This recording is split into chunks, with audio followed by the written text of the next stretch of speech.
Salut à tous, bienvenue dans ce nouveau Max Recap avec cette semaine des informations cruciales, j'ai envie de dire, vous allez voir ça tout de suite. Alors, tout d'abord parlons de Starlink. Starlink, vous le savez, le réseau par satellite de Sir Elon Musk. Elon Musk, vous voyez qui c'est ce mec-là? Et donc, il nous dit, attention, on accélère la cadence et des dévis renversants. On pourrait même vous faire oublier la fibre. Pourquoi? Parce qu'on va atteindre... Alors aujourd'hui, les débits de Starlink sont de 200 mégabits par seconde et on pourrait avoir 1 gigabit par seconde. Tu as compris un petit peu? 1 gigabit par seconde. Et donc, bon, il va falloir se doter d'une antenne spécifique. D'accord? Donc c'est un petit coup quand même. Mais la vraie question c'est, est-ce que vous voulez vraiment faire confiance à Elon Musk pour avoir Internet chez vous? Les données qui transitent par son réseau à lui, est-ce que vous voulez vraiment faire ça? Je vous pose la question, vous nous direz dans les commentaires. Sinon, effectivement, ça a l'air très intéressant, une alternative crédible à la fibre, surtout aux endroits où la fibre n'arrive pas, d'accord? Donc au fin fond du Cantal, voilà, vous pouvez être desservi par monsieur Elon Musk pour avoir Internet. À vos risques et périls, j'ai envie de te dire. Ensuite, qu'avons-nous? La Chine. On va parler de la Chine aujourd'hui. La Chine revendique un exploit que ni l'Europe ni les États-Unis n'ont encore réalisé, le premier réseau quantique satellitaire impossible à piloter de l'histoire avec un grand H. Alors, qu'est-ce que vous en pensez de ça? Regardez un petit peu. Donc, la Chine a déployé une liaison de communication quantique entre Pékin et l'Afrique du Sud sur une distance de 12 800 km. Très bien. Impossible à pirater, nous dit-on, car s'appuyant sur un satellite quantique. Ok? Très bien, pourquoi pas. À l'épreuve du piratage, alors, le projet repose sur la distribution des clés quantiques, voilà, une méthode cryptographique qui exploite les principes de la mécanique quantique pour garantir l'intégrité des transmissions. Pas les pirater, c'est ça. Elle avait déjà, cette Chine, réalisé un exploit similaire en 2017, avec une liaison sécurité entre la Chine et l'Autriche, 7600 km, donc là on va plus loin. Voilà, réseau de communication des Chinois impiratables sur l'ensemble du territoire. J'ai envie de dire, à qui ça fait peur? Mais pourquoi? Pour l'instant, ce ne sont pas encore des ennemis. Peut-être ce sera même nos amis contre d'autres gens qui le furent précédemment. Encore la Chine, qui a développé un satellite espion assez puissant pour capturer des visages depuis l'espace. 2 fois la Chine. Un là et 2 là. D'accord? 2 fois la Chine. Et 2 fois l'espace.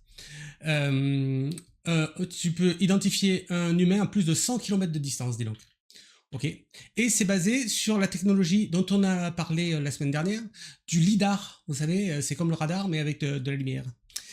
Type de radar qui génère des images en 2 et 3 dimensions à résolution extrêmement élevée. C'est comme ça que la Tesla, qui ne l'a pas, prend le mur plutôt que, voilà, que de l'éviter. Vous regarderez le Max Recap de la semaine dernière. Voilà, un satellite espion exceptionnel. Tu couples cette information avec la précédente, et je crois qu'on a quelque chose de savoureux. Voilà, je vous donne ça comme ça, puis après vous faites les cauchemars que vous voulez. Ici, nous avons encore... Quelle semaine incroyable! Encore une nouvelle géniale, puisque Nvidia a dévoilé Isaac Groot N1, un modèle IA révolutionnaire qui dote les robots humanoïdes de capacités de raisonnement avancées. Et voilà. Donc, double système, nous dit-on, inspiré des principes cognitifs humains. Le système 1 fonctionnant comme un modèle d'action à réflexion rapide, okay, qui reproduit les réflexes et l'intuition. Okay. Ah, il y a un truc qui tombe, baf, je l'attrape. Voilà, c'est un exemple. Le système 2 qui opère plus méthodiquement avec une prise de décision réfléchie, comme notre pensée analytique. Ok, donc on est en train de pourvoir les robots humanoïdes de capacités cognitives s'appuyant sur la réflexion humaine. J'ai envie de dire, à qui ça fait peur? Mais pourquoi s'interroger? Pourquoi se poser des questions? Et pourquoi? Eh bien, je vous laisse regarder tous les films de science-fiction qui en parlent. Et vous saurez pourquoi. Ça a commencé comme ça, Terminator. Ensuite, nous avons ici ChatGPT et DeepSeek qui peuvent vous produire un logiciel espion si vous leur demandez gentiment. Sympa. Les experts en sécurité ont développé des logiciels malveillants pour dérober les mots de passe directement depuis ChatGPT et DeepSeek. DeepSeek, vous connaissez, c'est l'intelligence artificielle chinoise. Ah, les Chinois 3 fois, dis donc. 3 fois. Donc, ils ont développé une nouvelle technique qui s'appelle le jailbreaking, ok, pour débriter les limitations de chatbot, parce que si tu lui demandes directement, ChatGPT va dire « Oh non, mais non, bien sûr, je ne sais pas faire ça. » Et ça s'appelle Immersive World. En gros, tu fais passer, au lieu de demander directement le code malveillant, tu vois, ils ont créé un univers fictif complexe, d'accord, la matrice si tu veux, un monde dans lequel la conception du malware est une discipline légitime et académique, et dans ce contexte-là, d'accord, une fois qu'ils ont posé le contexte, on est à ChatGPT, puisque c'est une discipline légitime et académique dans ce monde-là, qu'est-ce que tu nous conseillerais?